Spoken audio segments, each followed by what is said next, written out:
Welcome back to another episode of Confessions of a Single Dad. That's me, Ethan. That's Lincoln, little man. Lincoln, say hi. Silence. We are just driving home and I figured I'd pop in, make a little bit of video, and I wanted to kind of talk about, I'm not really sure what this is going to go or what we're going to talk about here, but I think we're going to go with loneliness. We're going to talk about relationships. We're going to talk about whatever comes else from those three. I'm going to put my seatbelt on because you know me. For some reason I just don't wear seatbelts. I don't know why that is. It's like a pattern that I've just like gone into where it's like, okay, it's like rebellion, or I don't know what it is. I don't know. Haven't looked into it. No big deal. So, loneliness. How do I deal with the loneliness of being and sometimes feeling and experiencing it on the journey of being a single dad? That's a beautiful question. There's a lot of talk and a lot of things that people do to fill that void of loneliness, whether it's hang out with their friends or go and do things. My way of taking care and dealing with the loneliness is a little bit different. It comes from like the conscious community, personal development, like that side of the spectrum. And so how I deal with the loneliness is I be with the loneliness. Like I sit with the loneliness. I sit in it. I fucking sit in it. I don't avoid it. I don't distract from it. I don't do things to take away the pain in which I'm feeling. Yeah, Daddy, shake it. I sit with the pain. I sit with that feeling. I sit with that sensation or whatever it is that I'm experiencing with the loneliness. I sit with it all. And that's how I deal with it. Now let me explain a little bit about why I do that, and the reason for behind it is because emotions is really, they're just energy in motion. It means that it's a sensation in and on the body that is landing in the body, landing on the body that we feel. And if we don't accept, and allow the emotion to be expressed, then the emotion gets trapped inside the body. And so when the emotion is trapped inside the body, we suppress it, and eventually we subconsciously repress it, which just means we bury it down, which a lot of men do. A lot of women also do at the same time. And so we can suppress and repress emotions or distract ourselves from those emotions by hanging out with friends, by going to the gym, by doing all of those things that are healthy for us and are at the same time are distracting us from really feeling and letting go of that emotion. Because an emotion doesn't want to live in your body. The energy in motion wants to stay in motion. It doesn't want to just like be trapped and be surface and be repressed. It wants to be released. It wants to get out of your body. And if you can sit in it, if you can allow it to do whatever it is that you want, that it wants to do, allow your emotion to express itself, to move, to do whatever it needs to do in order to go, then it leaves. Yeah. Whoa, mister, you're getting pretty good at that, huh? We're gonna do this little quick turn here. Whoa. Yeah, and we're shooting a video. We're shooting a video, turning, drive manual, like tensions on this guy, tension. Whoa, blah, blah, blah. Back to it. Energy in motion. So when you distract yourself from that, or you repress and suppress, you're not allowing the emotion. Yeah. You're not allowing the emotion. I hear you, mister. Wow. I hear the sounds. You're not allowing the emotion to leave the body. In fact, you're allowing it to remain in the body. And the more that we allow that emotion to remain in the body, which is just energy in motion, the more that we keep it trapped, the more that we begin to experience, because what we resist persists.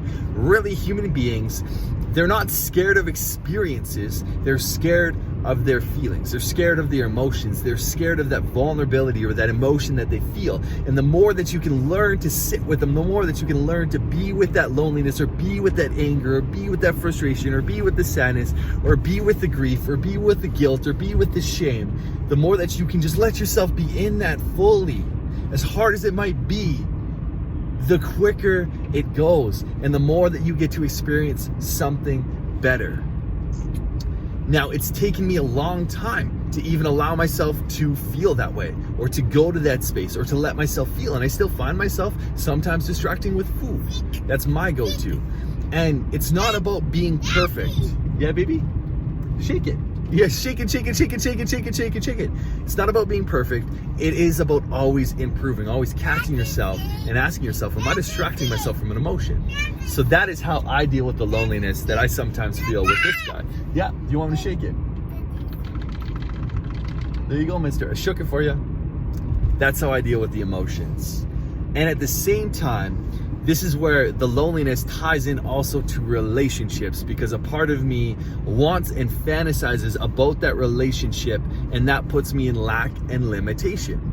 It means that I am dreaming and fantasizing about something that I yet do not have, which makes me and puts me in the environment and puts me in the mindset of that something is missing. And when I'm in that space of lack and limitation, dreaming about the relationship that I wish that I want, and that how my life, oh, I need that right now, that's not great either. And it's being able to sit with those feelings too. But that also is what's creating the loneliness as well, as thinking that you should be somewhere else besides here.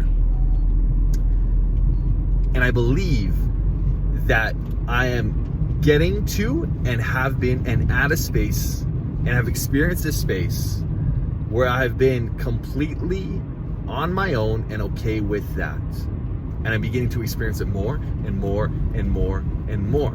Because I believe that if you break down the word loneliness, you have loneliness. And I believe that that could be lacking oneliness. You are lacking one. You are lacking the fact that you yourself are perfect, whole, divine, and complete.